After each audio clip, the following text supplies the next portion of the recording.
Coba lu bayangin lu dipilih oleh negara lu, bukan untuk berperang, bukan untuk menjelajah, tapi untuk menghilang dari bumi ini. Dan menjadi bagian dari kesepakatan yang tidak pernah diumumkan di dunia. Pada tahun 1965, 12 orang akhirnya dipilih untuk pergi ke luar angkasa. Dan tidak ada yang tahu mereka pergi kemana. Hingga akhirnya sekarang kita tahu. Ladies and gentlemen, I give you guys Project Serpo.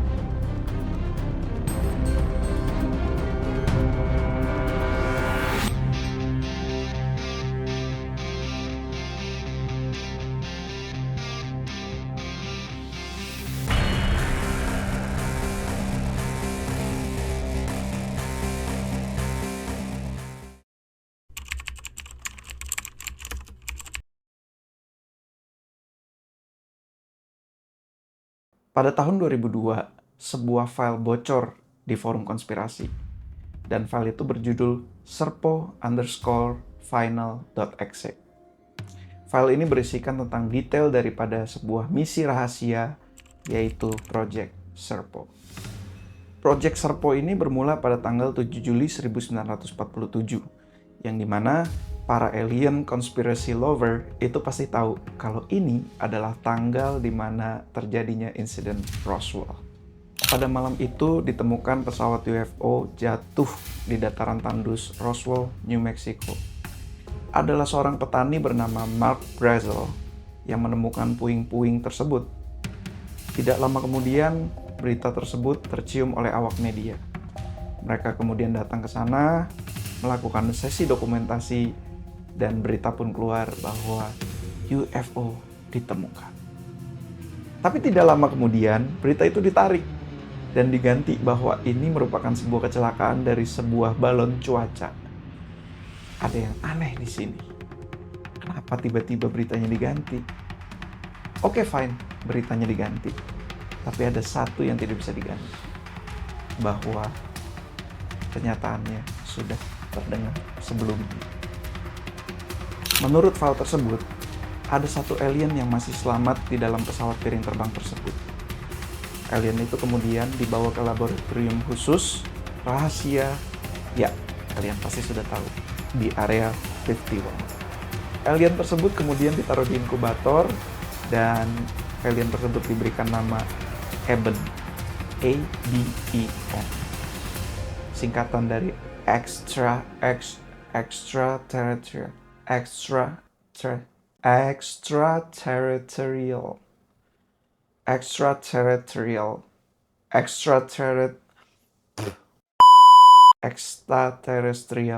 biological entity.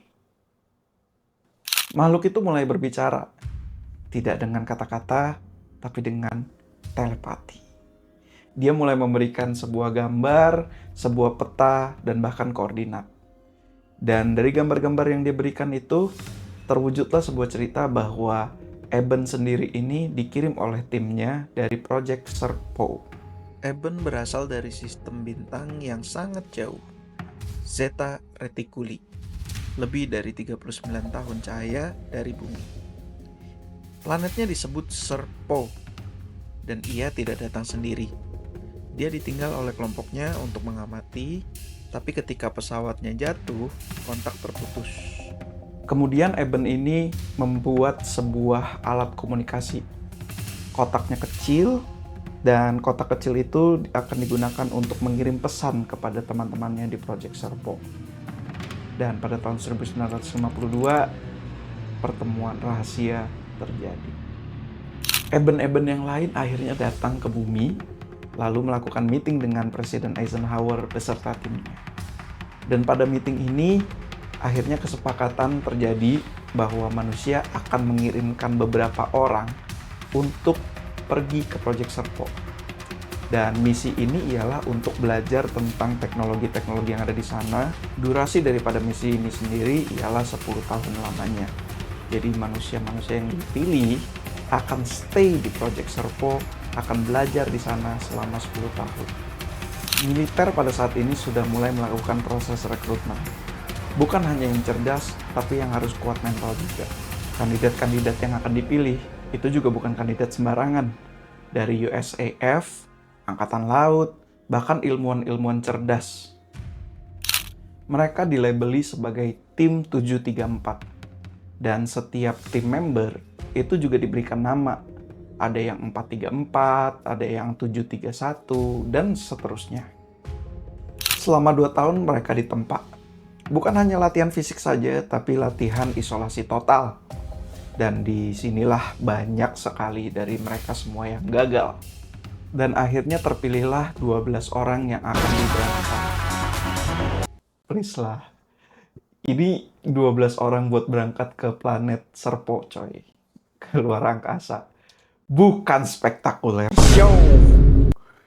Hello.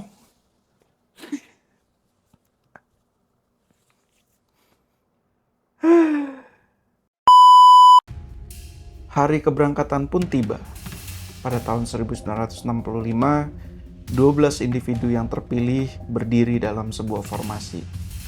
Di hadapan mereka, kapal itu muncul, tidak mendarat, tapi seperti menembus dimensi. Bentuknya elips seperti air raksa cair yang berdenyut, tanpa pintu, tanpa suara. Tapi satu persatu tubuh mereka terserap ke dalamnya, dan saat pintu itu menutup, mereka resmi meninggalkan bumi untuk 10 tahun. 13 tahun kemudian, 3 tahun lebih daripada 10 tahun yang direncanakan, akhirnya para manusia kembali ke bumi. Tapi tidak semuanya yang kembali. Hanya 8 orang saja. 2 orang lainnya tewas di Serpo, dan 2 orang lainnya lagi memutuskan untuk menetap di sana. Para manusia yang kembali dari proyek Serpo ini akhirnya dibawa ke laboratorium yang ada di Area 51 untuk dilakukan analisa. Tapi benar-benar analisanya ini hasilnya sangat amat aneh. Ada satu daripada manusia tersebut memiliki detak jantung ganda.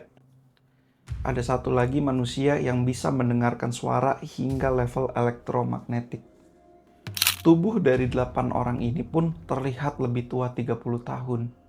Padahal hasil analisa tersebut, dari hasil tes biologis, tubuh mereka itu umurnya tetap 13 tahun lebih tua. Wow.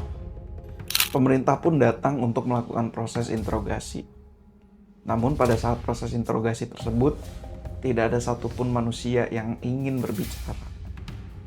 Para manusia tersebut akhirnya diberikan alat pemantau mimpi.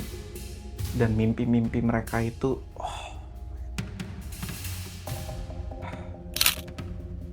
hasil mimpi mereka sangat amat mengerikan. Semua bermimpi tentang satu hal. Kota besar dalam kegelapan, 2 matahari yang dulunya bersinar terang kini padam, dan suara wanita yang terus berkata, "Kalian sudah terlambat." Salah satu astronot akhirnya memutuskan untuk bicara. Lalu 2 hari kemudian, ia memutuskan untuk mengakhiri hidupnya. Sebelum itu, ia meninggalkan pesan yang direkam dalam sebuah pita analog. Berisikan, kami membawa sesuatu dari sana, bukan teknologi, bukan virus, tapi pola. Pola berpikir yang bukan milik manusia.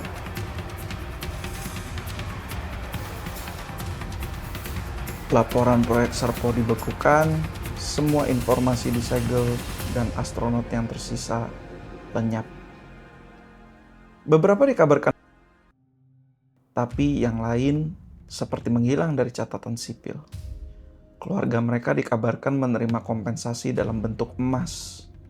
Yang lebih aneh, 3 tahun setelah mereka kembali, sinyal dari proyek Serpo muncul kembali. Tapi bukan dari luar angkasa, dari bawah tanah di New Mexico. Sinyal itu mengulang satu pesan. Kita belum selesai. So, itu dia guys, Project Serpo. Apakah Project Serpo itu benar-benar ada? Apakah Project Serpo itu benar-benar terjadi? Jujur, gue sendiri nggak tahu. Tapi menurut kalian gimana? Coba komen di kolom komentar. Gue pengen tahu pendapat kalian kayak gimana. Nama gue Tommy, this is Jari, and I'll see you guys on the next episode. Peace, bye.